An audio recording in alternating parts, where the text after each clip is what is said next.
Salut et bienvenue dans Industriel, le podcast qui donne la parole aux femmes qui font bouger l'industrie. Ce podcast est porté par La Facto, le collectif des jeunes engagés par l'industrie, soutenu par la Société d'encouragement pour l'industrie nationale et en partenariat avec Engie et Catherine McGregor. Ici, on parle parcours, défis, inspiration et surtout de celles qui osent bouger les codes et réinventer l'imaginaire industriel. Je suis Julia Elbaz, cofondatrice de La Facto, consultante et passionnée par l'industrie. Quand on pense industrie, on imagine souvent des usines, machines, des grandes innovations technologiques. Et quand on se rappelle et qu'on pense à l'enfance, on pense rêve, créativité, histoire du soir. Et si je vous disais que ces deux mondes pouvaient se rencontrer? C'est le pari de Maëlle Chassard, cofondatrice de l'Uni, qui a prouvé qu'on pouvait réinventer l'industrie française en partant de l'imaginaire des enfants. Ce que j'aime dans son parcours, c'est qu'on va aborder plein de sujets que j'adore, l'innovation, l'industrie, l'entrepreneuriat, l'économie circulaire et aussi l'éducation. Avec une ambition claire, montrer qu'on peut entreprendre autrement au service de la jeunesse et du Made in France.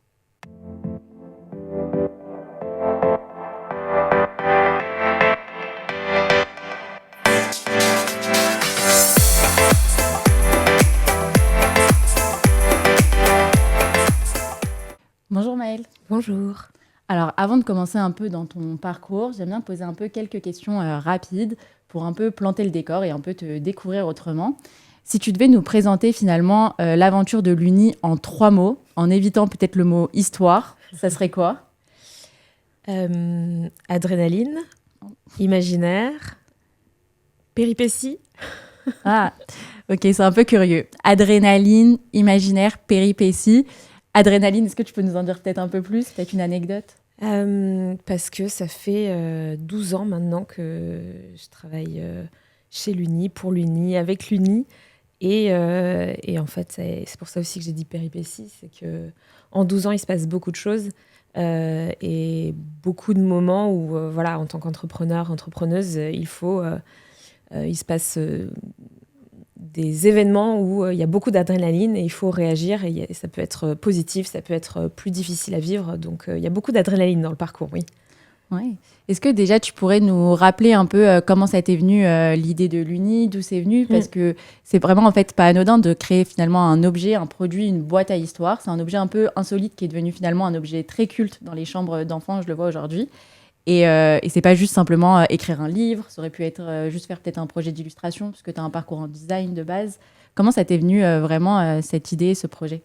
Et bah, d'ailleurs, c'était mon projet de diplôme. Donc, j'ai fait Strat, une école de design à Sèvres, où je me suis spécialisée en innovation et en projet disruptif.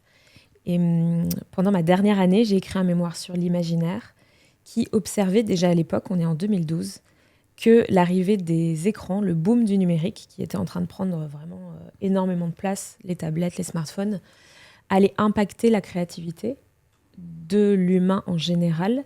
Et les bases cognitives de l'imagination se font entre 3 et 8 ans.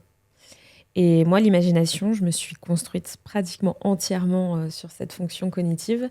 Je me suis dit, mais si demain, les humains ont moins de créativité, moins de capacité à imaginer, je trouve ça terrible, je trouve ça plutôt triste. Et du coup, j'ai voulu proposer une alternative aux écrans pour les enfants entre 3 et 8 ans, pour qu'ils puissent développer leur imagination. Et puis en plus, tout le monde aime les histoires, donc voilà, c'est pour ça qu'on s'est focalisé sur les histoires audio. Trop intéressant. Donc toi, tu avais déjà un peu aussi cette appétence pour créer des histoires, raconter des histoires. Tu avais déjà ce culte de l'imaginaire. Oui, et petite, moi, je ne faisais que ça, me raconter des histoires tout le temps. C'est marrant parce que tu parles que c'était ton projet de fin d'études. Et moi, en fait, je suis la brique inverse. Parce que moi, mon mémoire de fin d'études, c'était sur les relocalisations de chaînes de production en France. Donc, en fait, je pense que ça se complète un peu pas mal. Ah, oui, complètement, ouais. et donc, c'est un peu... voilà, c'était mon mémoire. Super mémoire. Et donc, tu as créé l'Uni. Et donc, c'est devenu direct un projet qui a pris de l'ampleur. Parce qu'il fallait créer un produit, il fallait créer un projet. C'était quoi, finalement, tes premiers obstacles, un peu... tes premiers pas un peu dans ce monde entrepreneurial de créer un produit qui soit manufacturé, qui soit avec, je sais pas, peut-être des obstacles financiers, des obstacles un peu dans toute cette aventure? Il y en a eu plein. J'essaye de me concentrer pour en trouver quelques-uns qui seraient intéressants. En fait, on est arrivé dans un océan bleu avec l'Uni. c'est plutôt très positif parce que ça veut dire qu'on était les seuls sur le marché. Donc, il y avait un boulevard. Néanmoins, qui dit océan bleu dit tout est à faire, il y a un marché à éduquer, les gens ne comprennent pas ce qu'on fait. Et donc, on a dû être confrontés à notamment par exemple sur la partie retail, à dire comment on positionne notre produit.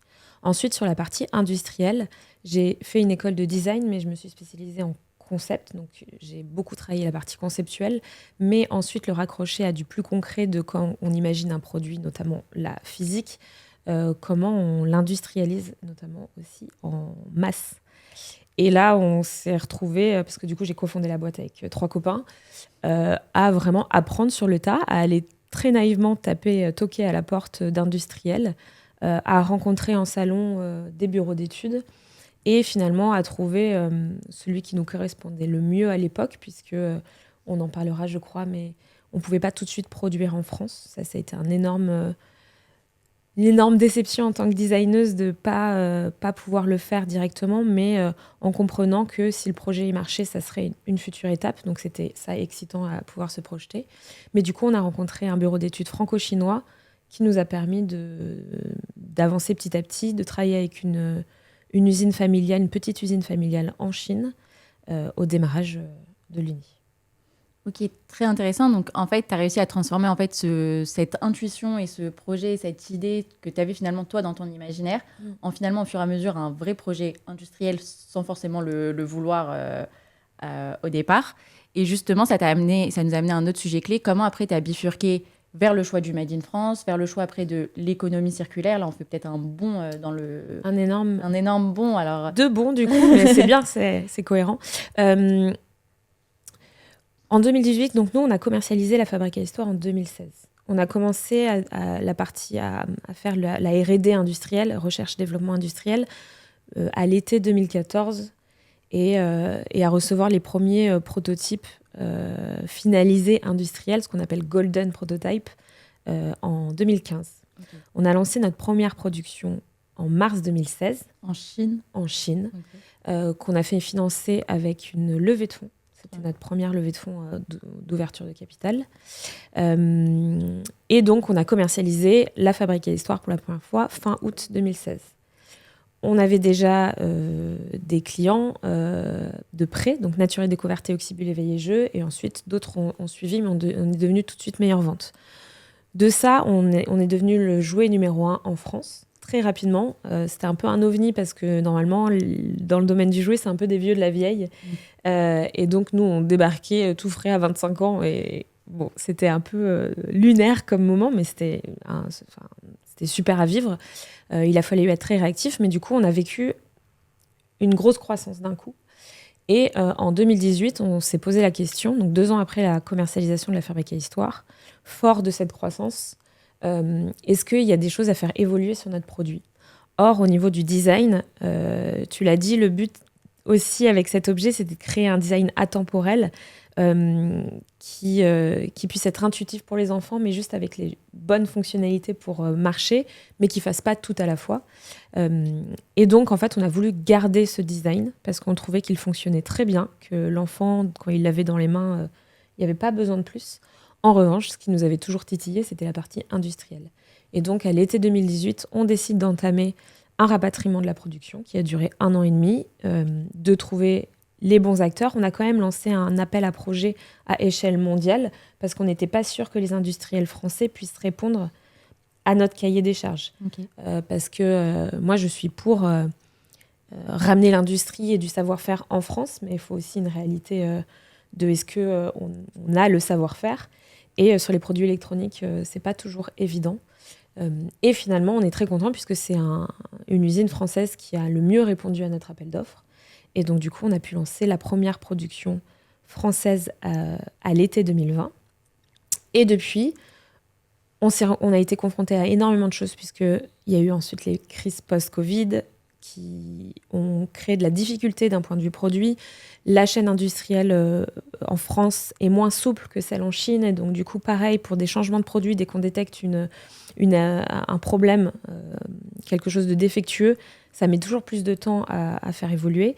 Bref, on a beaucoup appris en termes de réparabilité, mise en place d'un super service client pour faire durer le produit dans le temps, etc. Et en fait, en travaillant tout ça, on s'est rendu compte que travailler une économie circulaire, être plus en maîtrise de notre parc installé pour, à terme, réduire nos productions, mais aussi permettre aux clients-clientes de pouvoir réparer ou nous l'envoyer et réparer, de pouvoir interchanger nos produits. Tu vois, j'ai amené une fabrique à histoire et un flamme. En fait, dès que tu as fini avec ta fabrique à histoire, tu peux nous la renvoyer pour qu'on te renvoie une conteuse flamme.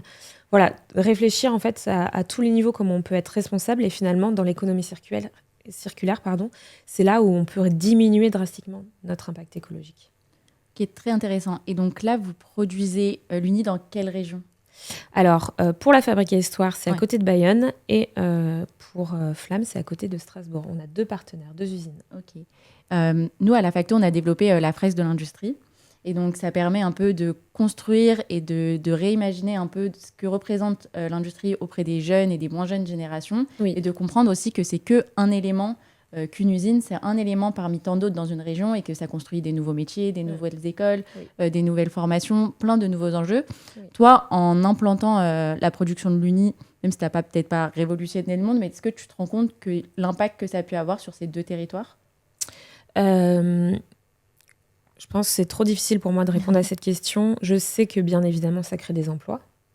Mais je ne me rends pas compte à quel point ça peut avoir de l'impact sur le territoire. J'imagine que c'est le cas. Par rapport aussi au fait qu'on produit des centaines de milliers de pièces. Donc forcément, ça doit avoir de l'impact. Mais je ne me rends pas compte à quel point. Par contre, je sais que, comme tu le dis, l'usine, c'est une partie. Mais en fait, quand tu fais un produit industriel, tu as plein de niveaux. C'est des processus tellement complexes. Et donc, tu as la partie composante, tu as la partie fabrication, assemblage, distribution, utilisation, réparation, fin de vie du produit. Et il y a aussi, par exemple, ceux qui viennent le réparer. Ça aussi, on sait qu'on fait travailler des personnes, des entreprises en France qui s'occupent de la réparation de nos produits. Donc, on essaye en tout cas d'être intelligent dans tout l'écosystème à qui on fait appel. Donc là, tu as commencé aussi à parler de production intelligente, d'économie circulaire. Aujourd'hui, vous n'avez pas seulement fait le choix du Made in France, mais vous avez vraiment fait le choix de vous implanter au sein de vraiment cette économie circulaire, du Made in France, mais aussi du Remade in France, de la réparabilité. Comment un peu vous intégrez dans ces sujets aujourd'hui ? Déjà, c'est possible parce qu'on est en train de faire évoluer notre business model.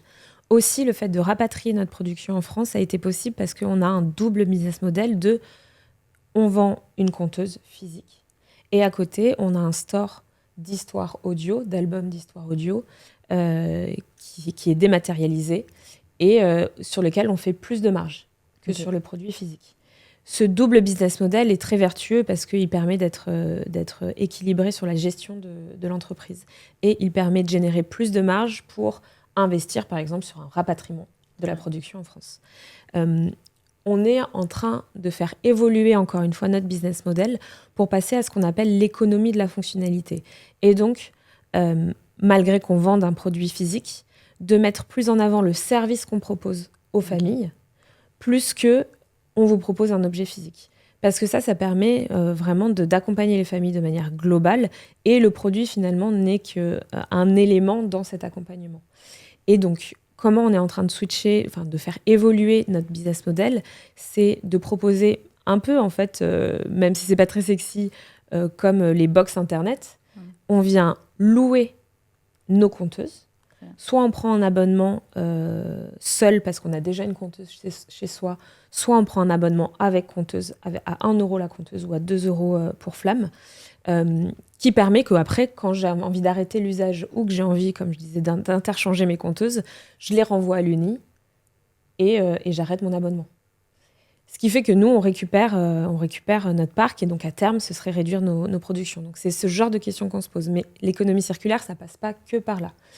Ça passe aussi par la réparabilité des produits pour qu'ils durent dans le temps. Et ça, pour le coup, c'est un truc qu'on travaille depuis le début, depuis 2016, comme on a voulu être très très proche de notre communauté, c'était de leur proposer tout de suite un service impeccable à la hauteur de 4 entrepreneurs qui se lancent. Je crois que celui-là, on l'a plutôt pas mal réussi comme pari, parce qu'aujourd'hui, notre service client est d'une qualité, franchement, j'ai pas peur de le dire, irréprochable, et propose toujours une solution. Bien évidemment, parfois, c'est sous garantie, parfois, c'est hors garantie, parfois, il faut payer un supplément, mais tout ça est fait pour que le système global tienne et qu'on propose quelque chose un vrai accompagnement aux familles. Donc on voit que l'Uni, c'est vraiment un projet qui a un peu cassé les codes dans le monde du jouet, dans le monde un peu de l'industrie, avec cet aspect autour de l'économie circulaire comme on vient de l'aborder. Mais ça casse aussi un peu aussi les codes de l'entrepreneuriat, parce que vous avez entrepris très jeune, entre amis, et aussi avec toi-même, tu chapeautes le projet en tant que femme. Est-ce que tu peux revenir un peu sur cette place un peu mutante que tu as pris dans ce projet ? Oui. Est-ce que tu veux que je focalise spécifiquement sur la partie ma place dans l'industrie ou je reste plus globale là au début ? Comme tu veux. Ouais. Moi, ma place en tant que femme là-dedans, elle a été assez naturelle parce que c'est mon bébé, c'est mon projet de diplôme. C'était très naturel pour moi de tout faire. Comme je t'ai dit, il y avait de l'adrénaline, donc en fait, il y avait de l'énergie pour être partout et comprendre tous les sujets. Je l'ai fait avec 3 copains parce que je voulais pas du tout me lancer seule. Je trouve que c'est quand même plus fun et dans les moments difficiles, beaucoup plus... on se soutient les uns les autres par rapport à ce qu'on traverse.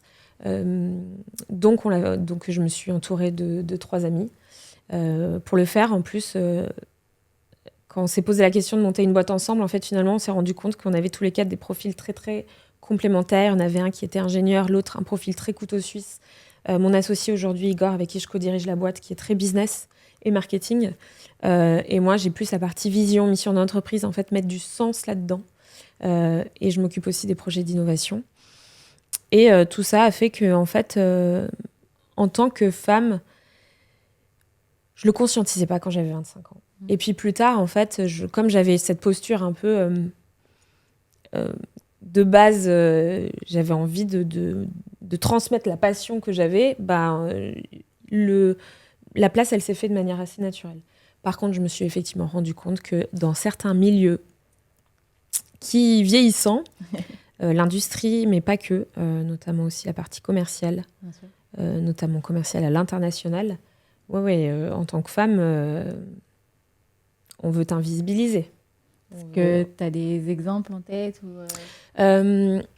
un exemple concret sur la partie plus commerciale, en salon international du jouet, je sais qu'il y a certaines personnes qui venaient sur notre stand, des hommes, qui voulaient parler au patron. Quand je leur disais que j'étais la patronne, ils voulaient parler à mon associé. Donc j'ai été confrontée à ce genre de choses. Moi, j'avoue que c'est des situations que je trouve gravissimes, mais que je prends sur le coup avec beaucoup de légèreté, aussi avec une certaine insolence. Non, vous allez parler avec moi, en fait. Et après, sur la partie industrielle, je pense, moins senti que ce que c'est réellement. Pourquoi ? Parce que je n'ai pas géré la partie industrielle quand on était en Chine. D'ailleurs, ni en France, mais en France, j'ai fait beaucoup de réunions. En Chine, j'ai fait 0 aller-retour. Je gérais en France beaucoup de choses. Et donc, du coup, j'ai 2 de mes associés qui, eux, géraient cette partie-là et faisaient tous les voyages en Chine pour aller rencontrer les usines, s'assurer aussi des conditions de travail, etc. Tester les prototypes. Quand on a rapatrié la production en France, c'est là où j'ai pris part à beaucoup de réunions de production. Et là, c'est difficile de savoir si j'aurais pu être invisibilisée ou pas. En tout cas,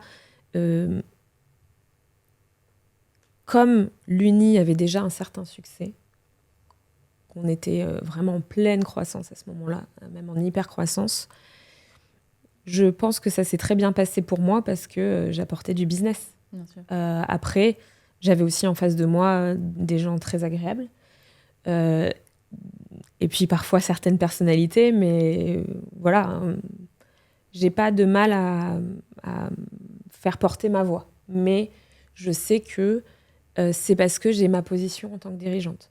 Quand on parle de femmes qui sont dans l'industrie qui gèrent des productions, des sujets industriels, elles peuvent avoir une position très dure, déjà parce qu'elles gèrent ça au quotidien. C'est leur quotidien. Moi, c'est pas mon quotidien.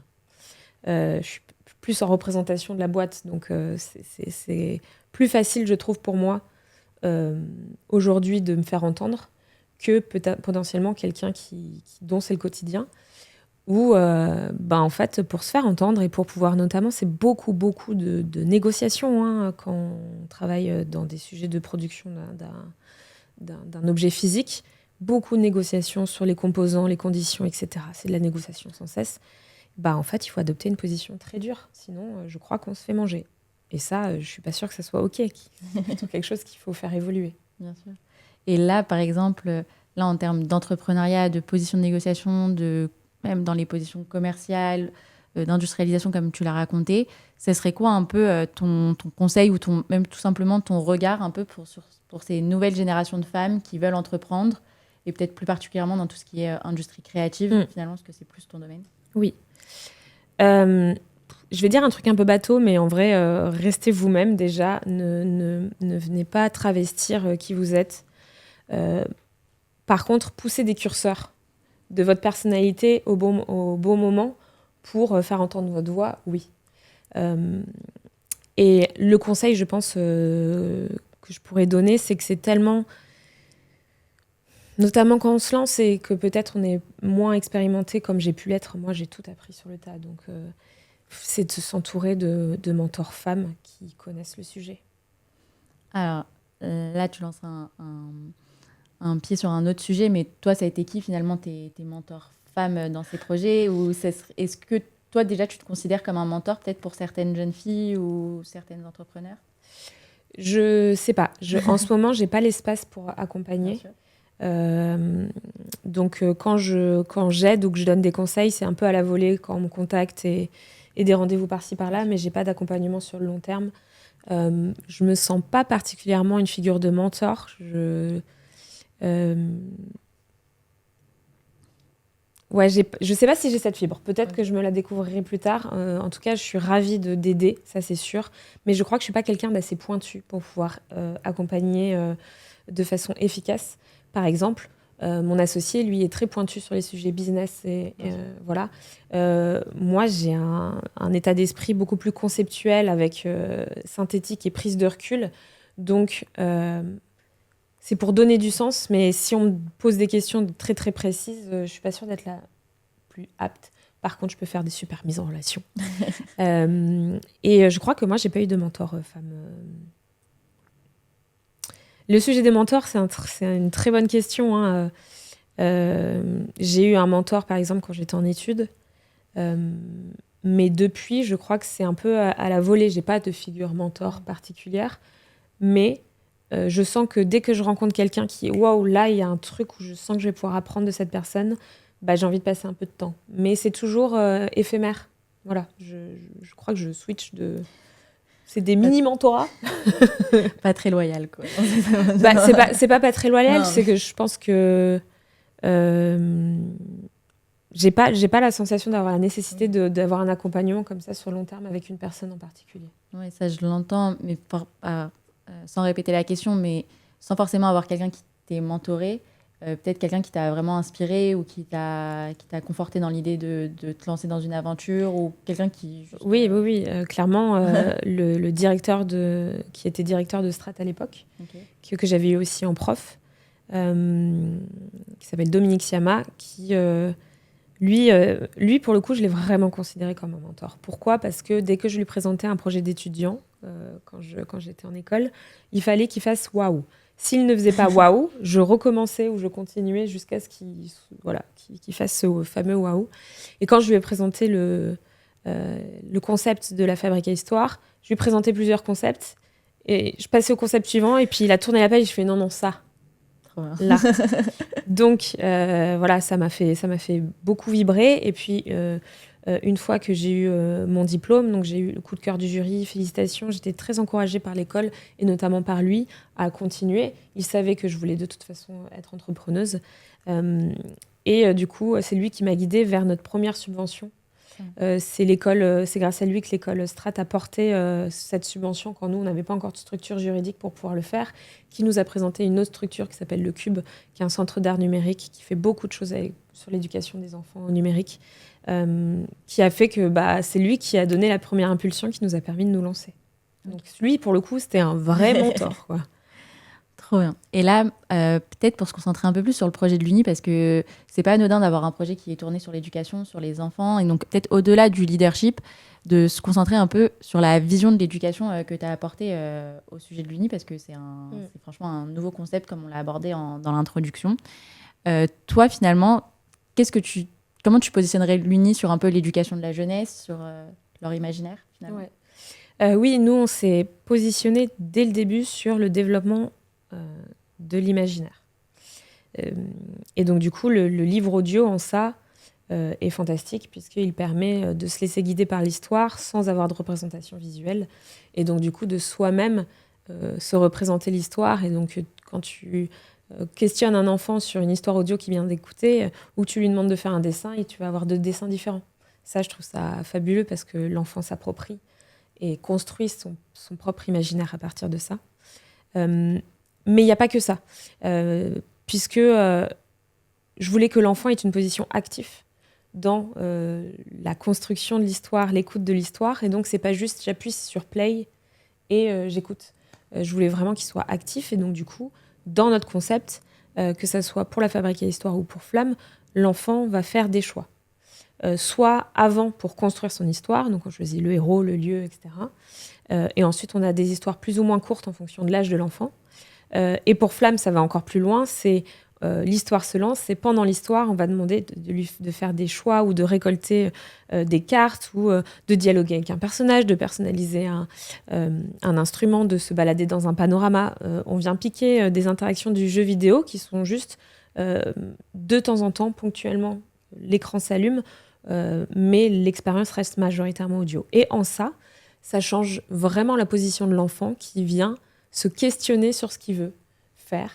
Et donc, en fait, la Fabrique à l'Histoire et Flamme ne font pas juste travailler cognitivement l'imagination, mais aussi le vocabulaire, sa capacité à faire des choix, son esprit critique.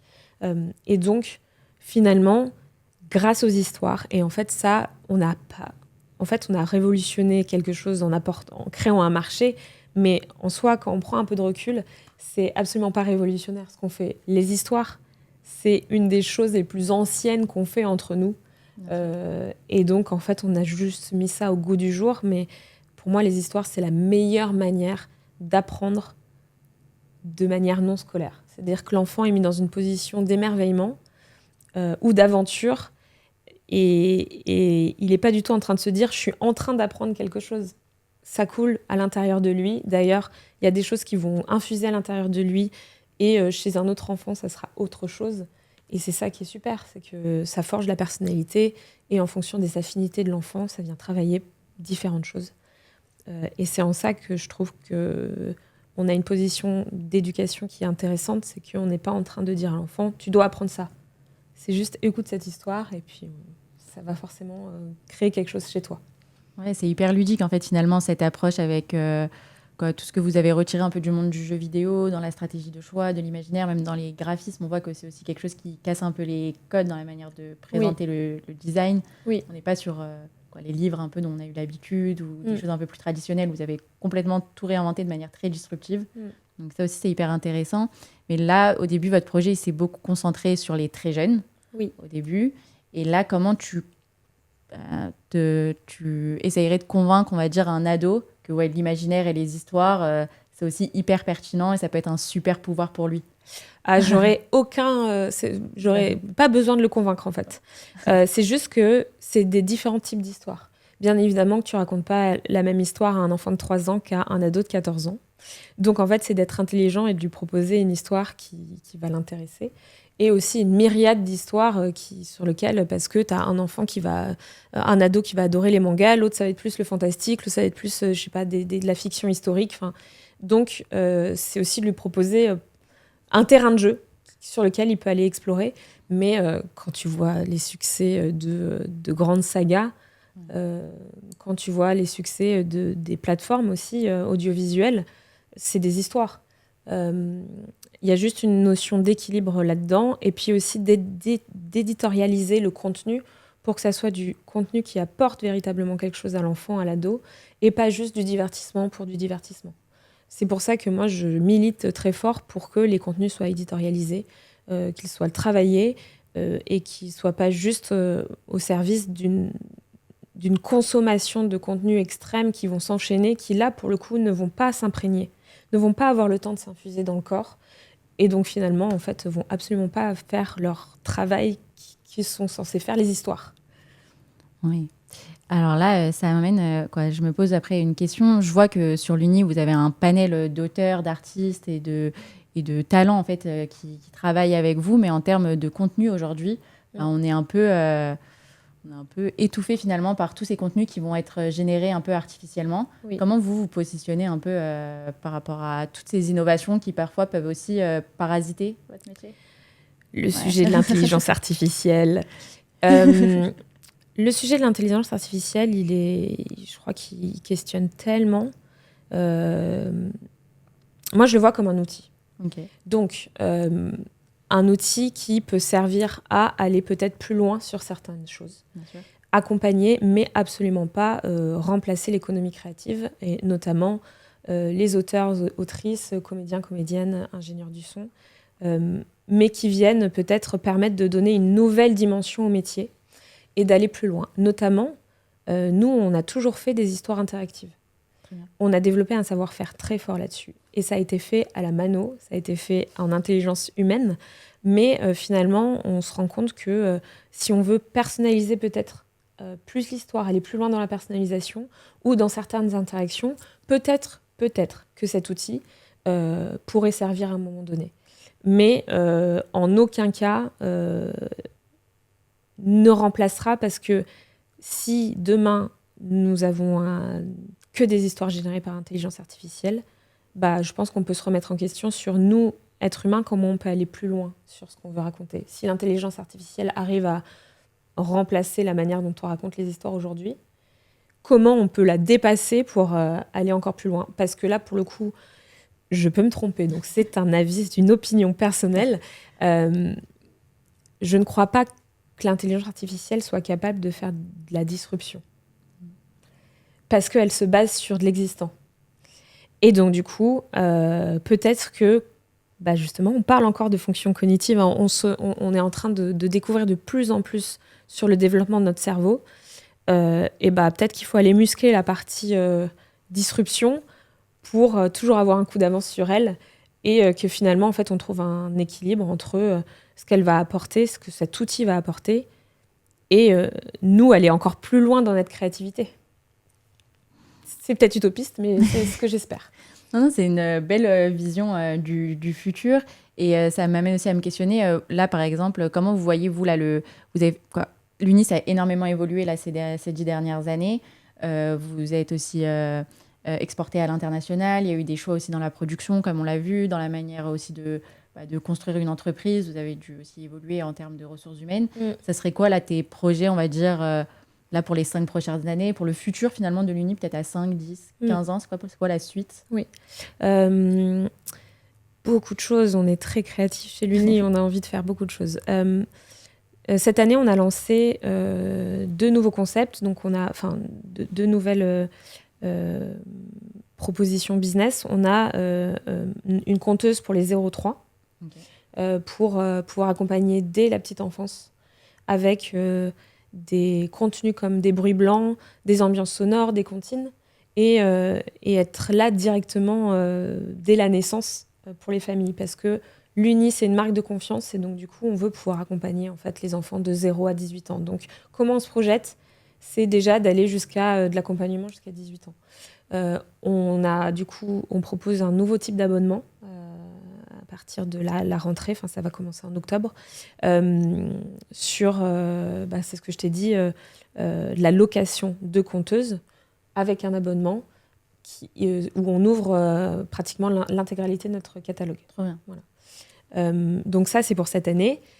Ce qui va nous permettre aussi de nous développer. On a envie d'aller à l'international. On le sait, le marché français est aujourd'hui un peu saturé d'un point de vue conteuse. Il y a de plus en plus de conteuses qui sont arrivées.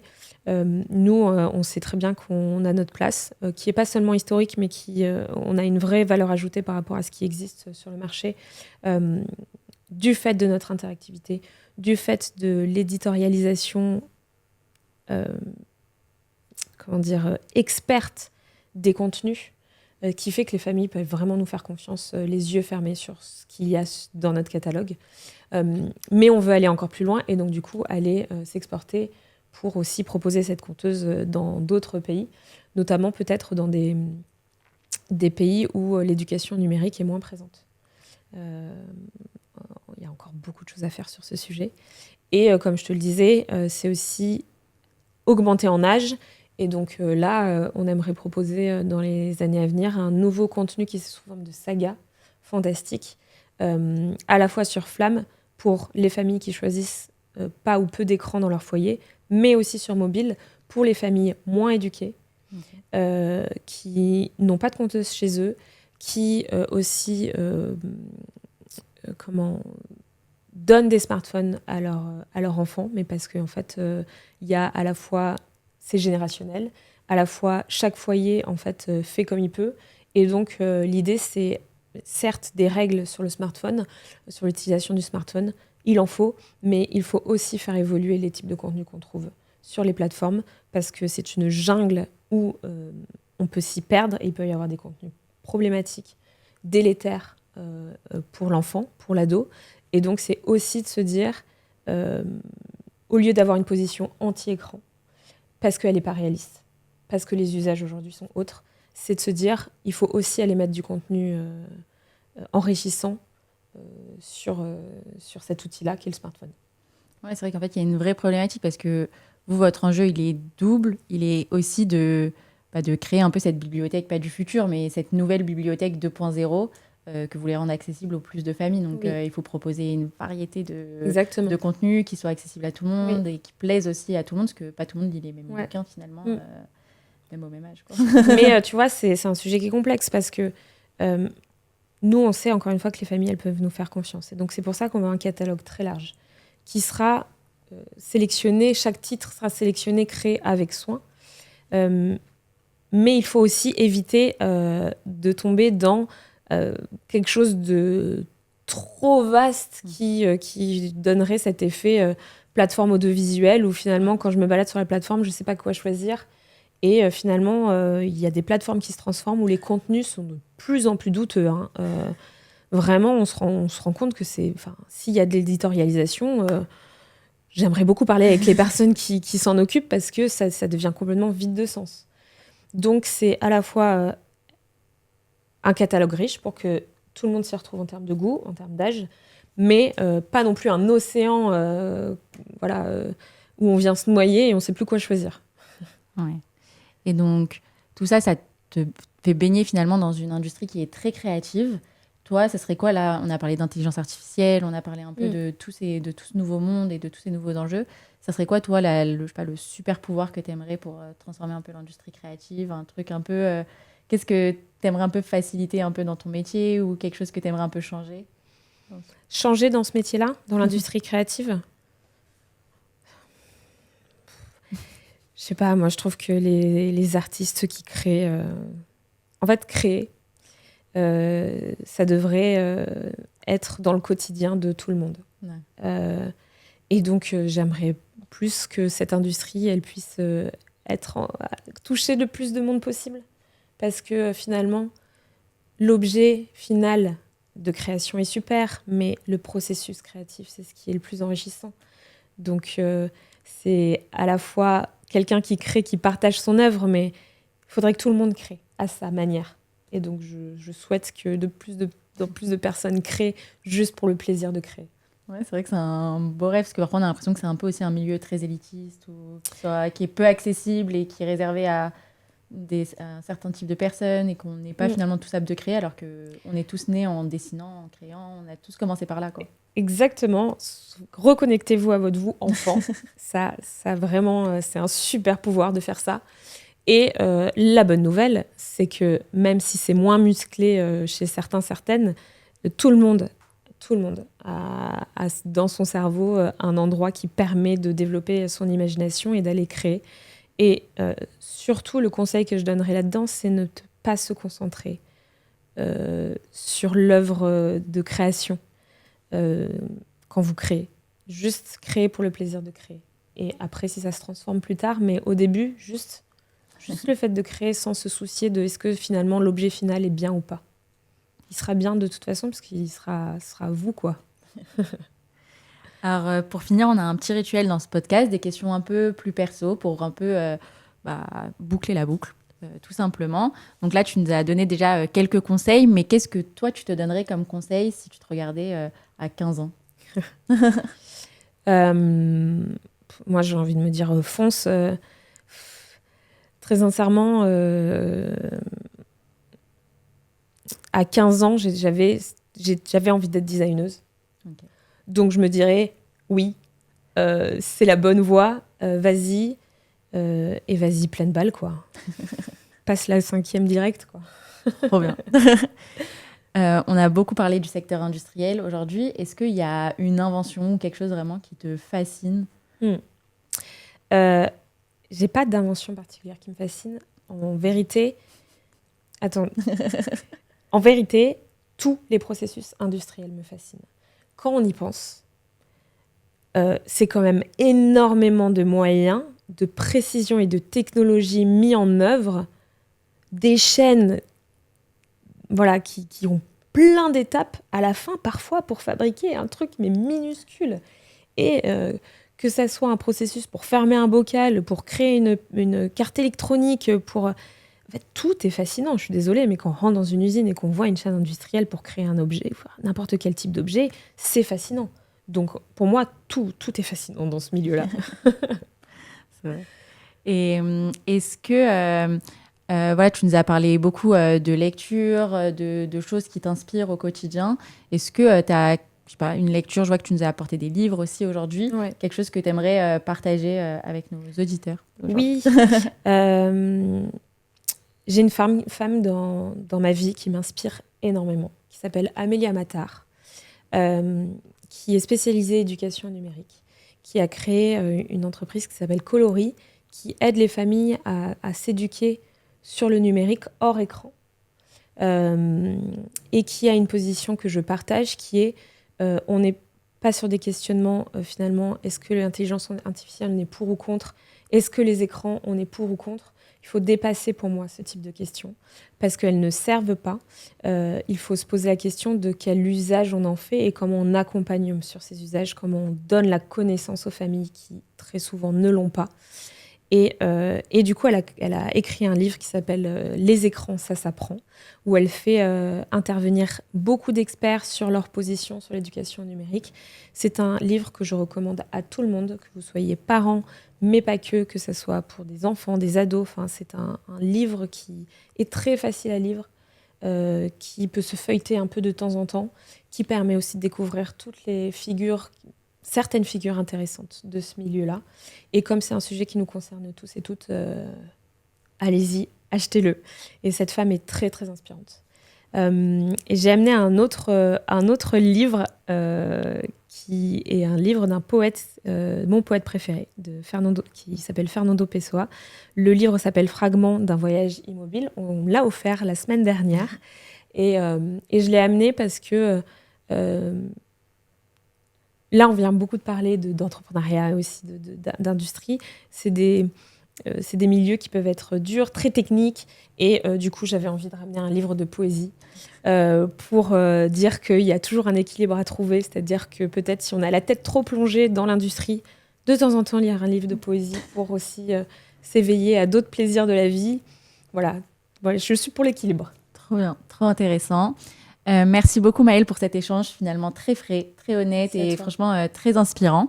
Aujourd'hui, donc, on a parlé de plein de sujets que j'avais prévenus que j'adore, l'entrepreneuriat, l'éducation, l'imaginaire, le secteur industriel, mais surtout de montrer qu'est-ce que ça veut dire de croire à la puissance de l'imaginaire, d'oser prendre des risques, parce que c'est pas rien finalement de se lancer à 25 ans et de prouver qu'on peut entreprendre autrement avec innovation, responsabilité et circularité.